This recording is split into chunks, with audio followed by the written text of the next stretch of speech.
오늘은 우리 민족의 명절이죠. 설날입니다. 이미 1월 1일 새해를 맞이했지만 아직도 우리는 설날에 이제 부모님을 찾아뵙고 세배도 드리고 그렇게 합니다. 특별히 지난 3년간 코로나로 인해서 고향을 찾지 못하다가 이제 방역 지침이 완화됨으로 인해서 처음 맞이하는 설날입니다. 그래서 오늘도 많은 분들이 고향을 찾아가셨고 또 오늘 예배 드리고 고향 가시는 분들, 부모님 뵙는 분들도 있을 겁니다. 그리고 이런 명절에도 뭐 이런저런 사연으로 가고 싶어도 고향을 가지 못하는 분도 있습니다. 어쨌든 또 우리가 그리스도 예수 안에서 한 가족이 되었으니 새해 인사 한 번 더 하겠습니다. 새해 복 많이 받으세요. 네. 새해 인사하고 복 받으라고 인사하는 거 많이 하면 좋겠죠. 올 한 해도 여러분 늘 승리하시고 건강하시기를 축복합니다. 사람들은 복을 참 좋아하죠. 제가 어릴 때 보면은 정말 복이라고 하는 그 한자어를 많이 붙여놓았던 것 같습니다. 대문에도 복이라고 하는 이제 이 설날이 되면 복자를 딱 붙여놓고 또 집에서 쓰는 이제 실질적으로 이렇게 생활용품들 보면은 뭐 베개에도 복자가 붙어 있고 심지어 밥그릇에도 이렇게 뚜껑에 복자가 이렇게 적혀 있던 것이 기억이 납니다.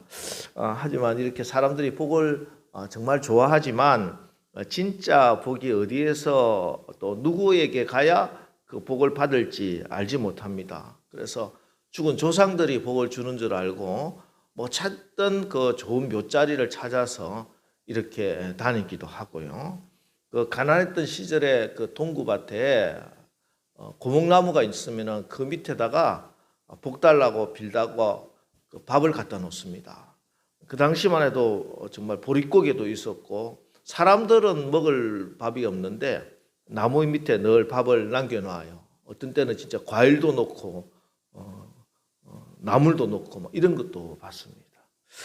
여러분 그 고목나무 속이 다 썩었거든요. 보면은 왜 썩었느냐 하면은 사람들은 날마다 와서 복은 달라고 하지 줄 복은 없지. 그래서 속이 다 썩었다 이런 유머도 있습니다. 여러분 우상이라는 게 얼마나 허무한 것인가. 시편 115편 4절로 7절에 그들의 우상들은 은과 금이요 손으로 만든 것이라. 입이 있어도 말하지 못하며 눈이 있어도 보지 못하며 귀가 있어도 듣지 못하며 코가 있어도 냄새 맡지 못하며 손이 있어도 만지지 못하며 발이 있어도 걷지 못하며 목구멍이 있어도 작은 소리조차 내지 못하느니라. 예. 입이 있어도 말하지 못하고 눈이 있어도 보지 못하고 귀를 만들어 놔도 듣지 못하는 귀요 코가 있어도 냄새를 맡지 못하고 손이 있어도 만지지 못하고 발이 있어도 걷지 못하며 목구멍을 그렇게 잘 만들어 놔도 작은 소리조차 내지 못하는 그 정말 허무한 것이 우상입니다. 여러분 복이 무엇입니까? 누가 우리에게 진짜 복을 줄 수 있는 분이 누구냐? 어디서 복을 받을 수 있느냐? 여러분 하나님이 복되심을 믿으시기 바랍니다. 복의 근원 우리 하나님이신 줄 분명히 믿으시기 바랍니다. 그래서 오늘 이 설날에 하나님 앞에 나와서 예배드리는 여러분이 가장 복 있는 사람인 줄 믿습니다. 오늘 시편 1편인데요. 시편은 복 있는 사람 이렇게 복이라고 하는 말로 시작합니다. 복 받는 사람이 아니고 복이 있는 사람, 복이 있는 사람. 여러분 돈을 쫓아다니는 사람들이 있어요. 여기서 야 이렇게 하면 돈 번다더라, 저렇게 하면은 수익이 많이 난다더라, 막 이렇게 쫓아다니다가 지금 사태처럼 되는 것이죠. 보통 상투를 잡았다 이런 표현을 쓰는데 그래서 다른 사람 돈 번다고 막 쫓아가다 보니까 그때부터 꼬꾸라지기 시작하는 것이. 돈을 쫓아다닌다고 돈이 버는 것이 아니죠. 어떤 사람은 돈이 따라다니는 사람이 있습니다. 뭘 하든지 자기만 하면은 그때부터 그게 돈이 막 붙고 대박이 나고 이런 사람들이 있어요. 복도 마찬가지입니다. 복을 쫓아다닌다고 구걸한다고 복이 내 것이 되는 것이 아니라 내가 복이 있는 사람이 되면은 그때부터 복이 나를 쫓아다니는 거예요. 내가 가는 모든 길이 복된 길이 되는 거예요. 나 때문에 내 주변에 있는 사람까지 복 있는 사람이 되는 것입니다. 오늘 이 자리에 이 말씀을 듣는 바로 여러분이 이런 복 있는 사람이 되어서 올 한 해 여러분 가는 그 걸음걸음이 다 복된 길이 되고 복이 따라오시기를 주님의 이름으로 축복합니다. 그럼 복 있는 존재, 내가 복을 따라다니지 않아도 복이 나를 따라오는 사람은 어떤 사람인가? 1절을 보면요. 복 있는 사람은 악인들의 꾀를 따르지 아니하며 죄인들의 길에 서지 아니하며 오만한 자들의 자리에 앉지 아니하고. 복 있는 사람은 악인들, 죄인들, 오만한 자들, 이 사람들과 같이 어울리지 않는 거예요. 그 사람들과 섞이지 않는 거예요. 그 사람들과 구별되는 거예요. 악인들의 꾀를 쫓지 않는다. 이 꾀라고 하는 히브리어 애자는 충고를 이야기하는데, 복 있는 사람들은 이 악한 사람들의 이런저런 조언이다, 충고다, 이런 것들이 귀에 쏙쏙 들어오지 않는다는 것이에요. 그게 분별이 된다는 거예요. 사기꾼들의 하는 말들이 얼마나 교묘한지 몰라요. 그 똑똑한 사람들도 사기꾼들이 작당하고 딱 달라들면은 다 넘어간다고 하잖아요. 늘 이 사람들이 말이 달콤한 거죠. 그래서 감언이설, 이렇게 감언이설, 달감자예요. 말이 달달하고 아주 달콤한 거예요. 근데 그 말은 틀린 말입니다. 이설이란 말이에요. 틀린 말. 정설이 아니고 이설이에요. 그래서 망할 수밖에 없는 거예요. 근데 우리 귀에 이 달콤하고 그럴듯하고 솔깃한 말이 자꾸 들리면은 그곳에 넘어갈까? 악인들의 꾀를 따를 수밖에 없는 것이에요. 그러면 망합니다. 여러분, 올 한 해 여러분의 귀에 주님의 보혈로 덮으시기를 주의 이름으로 축원합니다. 그래서 악한 사람들, 사기꾼들의 감언이설이 분별되고 차단되고 여러분 귀에는 하나님이 주시는 참된 복음이 들리고 은혜로운 말씀이 들리고 승리할 수 있는 그런 하나님의 예언의 말씀이 들리시기를 주님의 이름으로 축원합니다. 다음으로 복 있는 사람은 죄인의 길에 서지 않는다. 이 선다는 말씀 제가 여러 번 말씀을 드렸는데 아마드라고 하는 말인데 망설이다, 할까 말까 주저하게 이렇게 만드는 거예요.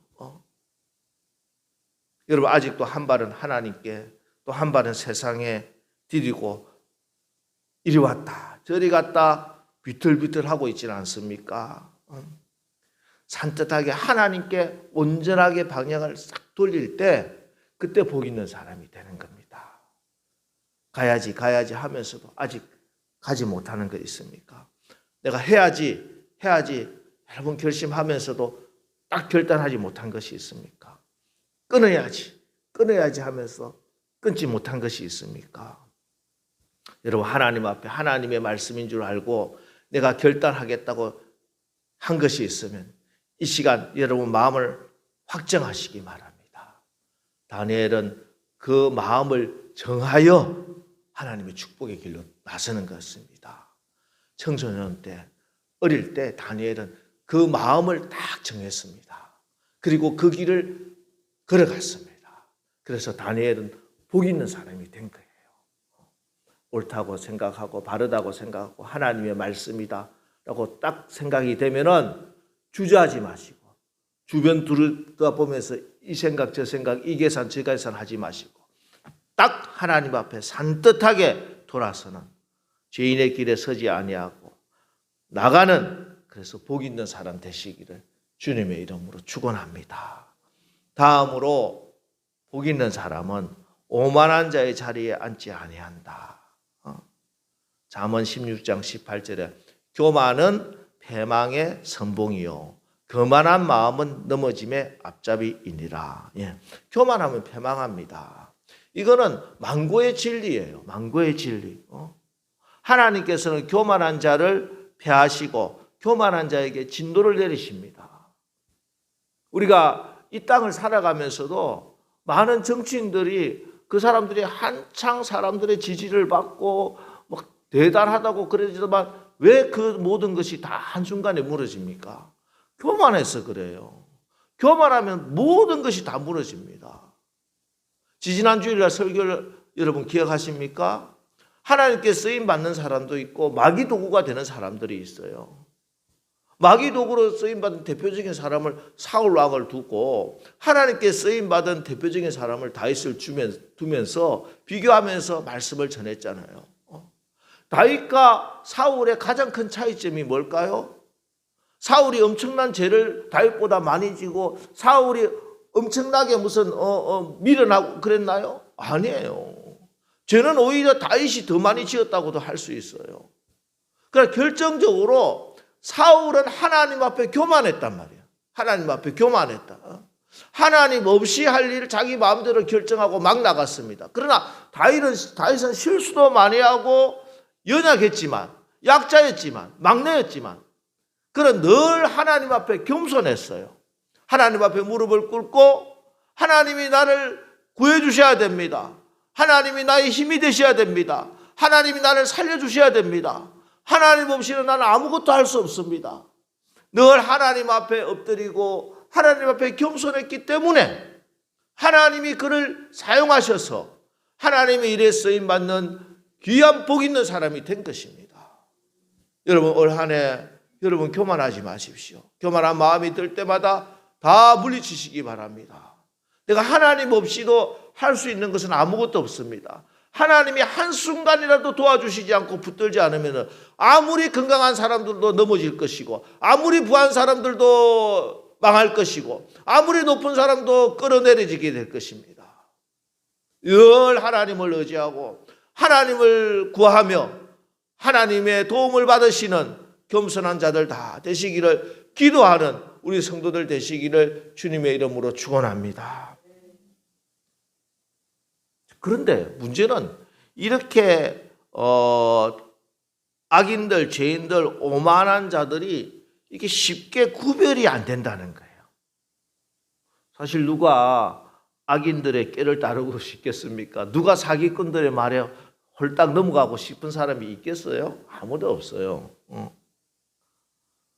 그런데 이 세상에 보면 아니 예수 믿는 우리들도 자칫하면요 이 악인들의 꾀를 따라가고 죄인들의 길에서 머뭇머뭇거리고 오만한 자들의 자리에 들썩 쥐고 앉아있기가 일수라는 겁니다. 이게 문제예요. 왜 그런가? 여기 악인들이 우리가 생각하는 그런 악인들이 아니라는 거예요. 악인이라고 하면은 뭐 얼굴이 흉측하고 온몸에 막 문신을 하고 감옥 몇 번 왔다 갔다 하고 이런 사람을 악인이라고 하면은 우리도 저런 사람 조심해야지. 그죠? 저런 사람 우리 동네 오면 안 된다고 뭐 프랜카드 걸고 우리 동네 이사도 못 오게 하고 막 그렇게 하잖아요. 그런 사람들이 악인이라고 할 수 있지만 진짜 악인은 어떤 사람인가? 그걸 구별할 줄 알아야 돼요. 어떤 사람이 악인입니까? 4절 말씀. 악인들은 그렇지 아니하며 오직 바람에 나는 겨와 같도다. 악인을 이렇게 표현합니다. 바람에 나는 겨. 바람에 나는 겨. 얼굴이 흉측하고 온몸에 문신이 있고 감옥 왔다 갔다 하고 흉악범이 되어서 우리 동네는 이사도 오지 못하게 할 그런 사람이 악인이 아니라 진짜 악인은 바람에 나는 겨. 바람에 나는 겨와 같은 사람이 악인입니다. 바람에 나는 겨. 바람에 나는 겨가 뭐냐? 겨 아세요? 겨? 우리 예진아 겨 아니? 겨? 겨가 뭔지 모르지. 쌀이 그냥 쌀이 아니고 벼라고 하는 그 안에 쌀이 있어요. 그 쌀 껍질이라고 생각하면 돼. 쌀 껍질이 겨야. 그 쌀 알맹이는 우리가 먹고 이 겨 쌀 껍질은 날려 보내는 거야. 바람에 술술 날아다니는 거야. 바람에 나는 겨와 같은 사람이 뭐냐? 이 세상 바람에 내가 훌훌 날아다니는 사람들이에요. 내 기분대로, 내 소견대로, 내 감정대로 그렇게 내가 마음대로 날아다니는 사람들. 어디에도 매이지 않는 사람들이에요. 욜로족이라고 뭐 그런 말도 있고. 나는 자유인이다. 멋지게 보이죠. 떠나자. 이렇게 말씀에도 매이지 않고 가정에도 매이지 않고 나 혼자 자유롭게 살겠다. 그러나 오늘 성경은 이런 사람, 이런 인생을 자유로워 보이고 멋있어 보여도 이런 사람의 인생이 그렇게 사는 게 악인의 삶이다 이렇게 이야기합니다. 왜 그들의 삶이 악인의 삶이냐? 뿌리가 없기 때문에 그래요. 뿌리가. 바람에 나는 겨는요, 뿌리가 없는 삶을 이야기하는 거예요. 뿌리가 없는 인생을 이야기하는 거예요. 그렇지 않습니까? 바람에 날리는 겨가 뭐 뿌리가 어디 있겠습니까? 이 뿌리가 뭐냐? 여기 뿌리는 다른 게 아니고 영적인 뿌리를 이야기하는 것이고 하나님의 말씀을, 하나님의 은혜를 공급받을 수 있는 믿음을 이야기하는 거예요. 믿음이 없는 사람이 악인이에요. 악한 죄를 지었다기보다는 믿음이 없는 사람은 그 사람이 악인이에요. 믿음의 뿌리가 없는 사람. 그 믿음의 뿌리가 없기 때문에 하나님으로부터 받을 수 있는 생명의 말씀을, 하나님으로부터 받을 수 있는 은혜를, 하나님으로부터 받을 수 있는 모든 축복을 받지를 못하는 것이죠. 하나님의 생명은, 구원은 오직 믿음으로 말미암아 하나님의 은혜는 우리에게 통하는데, 오게 되어 있는데 이 믿음이 없으니 그 사람에게는 하나님의 생명이 올 수가 없는 거예요. 하나님의 축복이 그 사람에게 통할 수가 없는 거예요. 믿음의 뿌리가 없기 때문에 그래요. 그러니까 망하는 거예요. 그런 자를 오늘 성경은 악인이다 이렇게 말씀합니다. 여러분 오늘 이 시간도 마찬가지예요. 오늘 이 시간 주님의 날이죠. 우리가 믿음의 뿌리가 있는 사람은 오늘 명절 날이라도 교회에 나와서 예배를 드리든지 고향에 가서 그 고향 교회에 가서 예배를 드리든지 안 그러면 그것도 안 되면 가족이라도 모여서 하나님께 잠깐이라도 예배를 드리든지 오늘 주일이니까 믿음의 뿌리가 있는 사람은 예배가 기억난다니까요. 여행을 가서도 예배를 드릴 수 있어요. 그러니까 주일날은 예배 드리는 날이다. 하나님을 예배하는 나는 예배자다. 이 믿음의 뿌리가 있는 사람은 복 있는 사람이요. 그 뿌리가 없는 사람은 바람에 날리는 것이에요. 오늘이 주일이든지 내가 오늘은 뭐 놀러 간 날이니까 오늘은 뭐 하는 날이 명절이니까 그렇게 바람에 이리저리 날리고 다니고 있으면 그거는 악인의 삶을 살 수밖에 없는 것이고 그 사람은 망할 수밖에 없는 것입니다. 그런 사람은 여러분 함께 하지도 말고 같이 앉지도 말고 따르지도 말아라. 그게 복 있는 사람이다. 오늘 성경은 분명히 말씀합니다. 올 한 해 여러분 믿음의 뿌리를 견고히 하시기 바랍니다. 내 믿음의 뿌리가 썩지 않도록 뿌리만 있으면 어디든지 살아갈 수가 있는 거예요. 심지어 바위 틈에 가득가나도요. 잠깐 내가 봤는데 어떤 다큐멘터리에서 물속에 있는 식물이 막 살아있더라니까요. 물속에서 보니까 뿌리가 그 바위를 꽉 붙들고 있고 바위 속에 뿌리를 내리고 있는 거예요. 여러분 믿음의 뿌리를 견고히 하시기 바랍니다. 바람에 날리는 겨가 되지 마시고 시냇가에 심겨진 나무 3절 그는 시냇가에 심은 나무가 철을 따라 열매를 맺으며 시냇가에 심겨진 나무예요. 심겨진 나무라고 하는 것은 뿌리를 내렸다는 것이에요. 뿌리를 내렸다는 거예요. 그 뿌리를 내려야 거기서 열매를 맺는 거예요. 여러분 가정에 뿌리를 내리지 못한 남편은요 그 가정에서 절대 행복을 누릴 수가 없는 거예요. 그 가정에 아름다운 열매가 맺히지 않아요. 가정에 뿌리를 내려야지 그 가정이 든든한 가정이 되고 복 있는 가정이 되고 행복한 가정이 되는 거예요. 성도는 교회에 뿌리를 내려야 그 성도가 그 교회에서 누릴 수 있는 하나님이 주시는 모든 열매, 잎사귀, 형통을 다 누리게 되는 거예요. 여러분, 뿌리를 분명히 하시기 바랍니다. 특별히 오늘 성경에 말씀하는 뿌리 2절입니다. 오직 여호와의 율법을 즐거워하여 그의 율법을 주야로 묵상하는도다. 하나님 말씀에 깊이 뿌리를 내려라, 이 말씀을 주십니다. 하나님 말씀을 즐거워하고 묵상하고 사는 것이 내 뿌리에, 내 삶의 뿌리를 깊이 내리고 복 있는 사람의 삶을 사는 비결입니다. 세상의 소리, 나의 감정, 기분이 아니에요. 하나님 말씀이에요. 금요기도회 시간에 이번 주에 의의 흉배, 의의 호신경에 대한 말씀을 드렸어요. 내 감정, 기분대로 신앙생활 하는 거 아닙니다. 하나님 말씀을 근거로 해서 하나님의 공의로우신 말씀으로 나를 딱 무장해, 마음과 생각을 무장해야지 사단 마귀가 쏘는 도가살, 잔인한 말, 흉악한 말로 쏘아대는 그 도가살로부터 내 마음을 지킬 수 있는 거야.